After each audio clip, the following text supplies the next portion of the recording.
There's a lot to get to today, so let's remember to ensure as many of our guests get a chance to connect with Tony. Please, no two-party questions. And a friendly reminder that today is focused on the Forbidden Door show. Well, so with that, I'm going to turn it over to Tony now for some opening thoughts, and we're going to open the lines for your questions. Tony, good afternoon.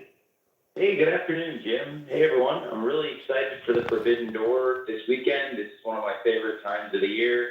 I love wrestling, and there's going to be so much great wrestling with AEW, New Japan Pro Wrestling. It's great to have CMLL and Stardom involved in the show this year as well. We're going to have a lot of fun, and I want to make sure to get to as many of your questions as possible, so I'll turn it over to you, Jim. Fantastic. Okay, here we go. Dominic D'Angelo from the Ad Free Shows is going to kick us off, and after Tony and Dominic connect, we're going to go to Jim Barcelone from the Miami Herald. Dominic, you are first. Hey, Tony, how are you doing today, man? Doing really well. Thanks for being on today. Thanks, Doc. Yeah, absolutely. Hey, so kind of wanted to get your perspective on Jeff Jarrett. Cut like an amazing promo on AEW Collision.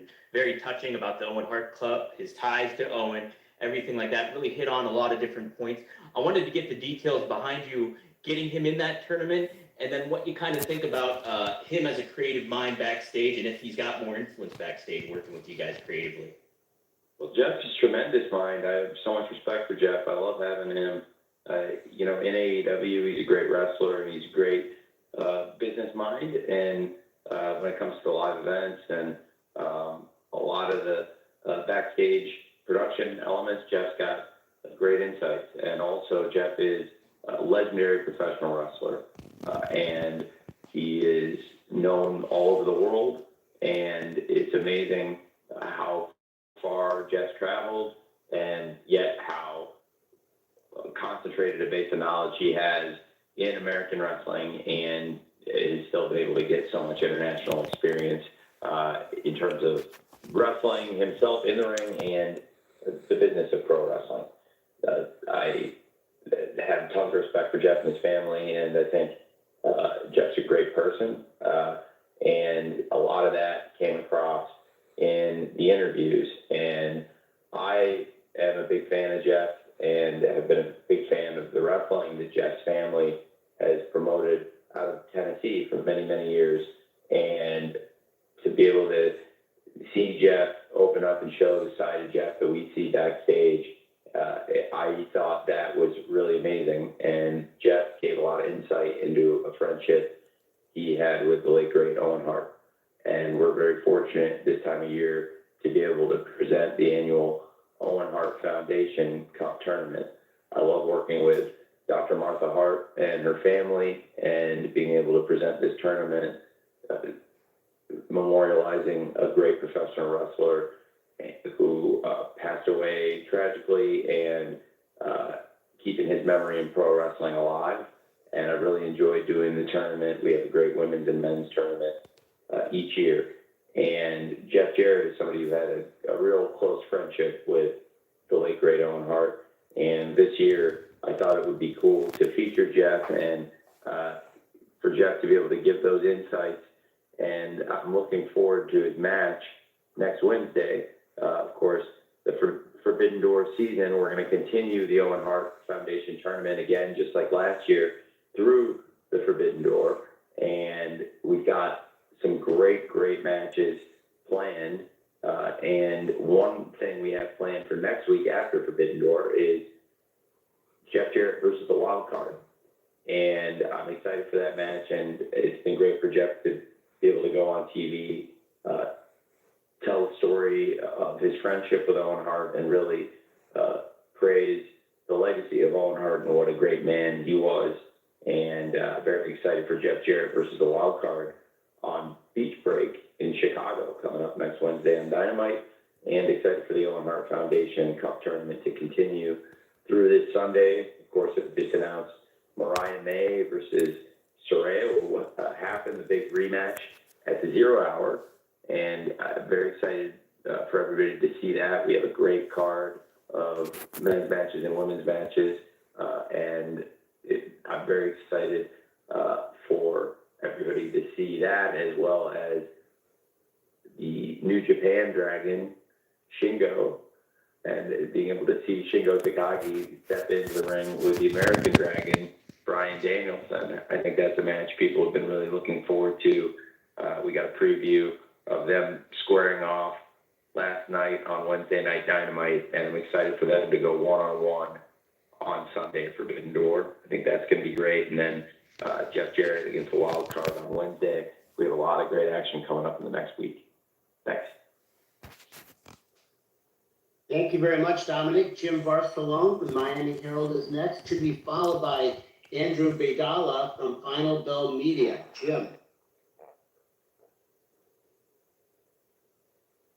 Curious, with the event being in Long Island, Forbidden Door, just how important, or what was the importance of trying to get MJF back and competing on this event, since it is his hometown? Was that a big factor in trying to get him because of that, or no, just wanting to get him back, or both? Well, MJF's a big attraction for AEW, and it's great to have him competing at the event this weekend. We saw a lot of intrigue among some of the top stars in AEW last night and the previous week, but it's been great to have MJF back in AEW, and a lot of exciting things happening in the company right now, and great to have MJF back, and we'll be very excited to see him take on one of my personal favorite stars in CMLL, somebody who's come in and done very well in AEW, and that's Ed Cicero, who's made a great connection with the fans, gets a great reaction whenever he appears.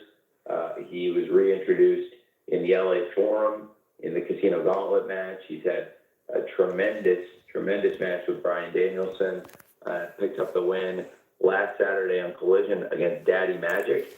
And definitely need to keep an eye on Ed Cicero, who is somebody that we really think has a ton of potential and has aligned himself with the Gates of Agony, who did really well last night, I think, on Dynamite itself, and Brian Cage. And it's a great group. It's a diverse group of really exciting stars. So excited to see Ed Cicero stepping in the ring with MJF, who I think is going to get a big reaction in any arena in the world, and especially at an arena so close to his home on Long Island. It'll be big for the fans at UBS Arena to see MJF this Sunday, and I think Ed Cicero will be a great opponent for him. Should be a really fun match. Thank you. The media is next, and we'll follow Andrew with a write-in question from John Slam Wrestling. Andrew, you are up. Installment of Forbidden Door and the pay-per-view concept, and the first two emanating from major markets such as Chicago and Toronto, and now this Sunday's pay-per-view being in New York. What is the future for the Forbidden Door pay-per-view, and could we see this pay-per-view go international, maybe Japan? Thank you. Well, sure, it's a great question, Drew. I think we've had Forbidden Door all over North America now in some of the great cities. And when you talk about, again, just the cities you listed, we launched the event in Chicago, and then last year we took it to Toronto, and here we are in New York. And it's consistently been a huge draw for us. The first event in Chicago was one of our biggest gates of 2022. 2023, it was the North American biggest gate of the year, and with the event being in Toronto, of course. And then this year, we're in New York at UBS Arena, and we're poised to top the $1 million gate mark for the third straight year, which means every Forbidden Door over $1 million gate. It's been a great success story, and we're looking to have over 10,000 fans attending the event at UBS Arena. It'll be one of our top shows of the year, and I think we've seen great business from Forbidden Door. So we've taken it international so far to Toronto, but potentially could we expand outside of the continent? I do think so. It's interesting with the idea of Forbidden Door in Japan. I do think that there's great potential to grow the IP, and also as a pay-per-view event, launch other events in Japan in collaboration with New Japan Pro Wrestling outside of the Forbidden Door, which is something I think would really build great excitement and a great business case for here on the Western Hemisphere. Thanks, Drew. Thank you, Andrew. I have a question here, Tony, from John Powell from Slam Wrestling, and when you're finished with this, Samantha Shipman from the Daily DDT will be next. John's question, Tony, is a rather simple one. Big card coming up on Sunday. What's the match that you personally, the one match that you're most looking forward to? Oh, that's a very, very loaded, unfair question. I think if I personally can't wait to see so many of the matches in the card, and I don't want to give a cop-out answer, but I think the championship matches are so great up and down the card, and I really, it would put me in a bad position to pick one. I think Swerve, you can't pick against the Swerve Strickland and Will Ospreay for the AEW World Championship, to see the international champion Will Ospreay, who competed on this event the past 2 years as a part of the New Japan Pro Wrestling roster and moved full-time to AEW this year and has become the international champion and has taken America by storm. And to have the international champion Will Ospreay coming in challenging for the AEW World title, it's unprecedented, and it happened out of a great Casino Gauntlet match.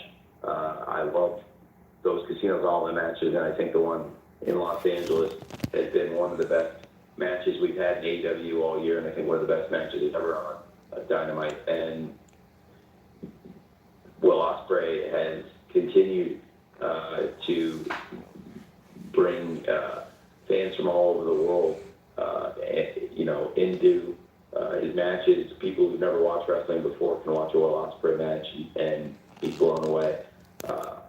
He has been great as the international champion. I think he has unlimited upside. And then you have a great world champion with Swerve Strickland, who has come into AEW and gotten better every year, and now is at the very top of his game.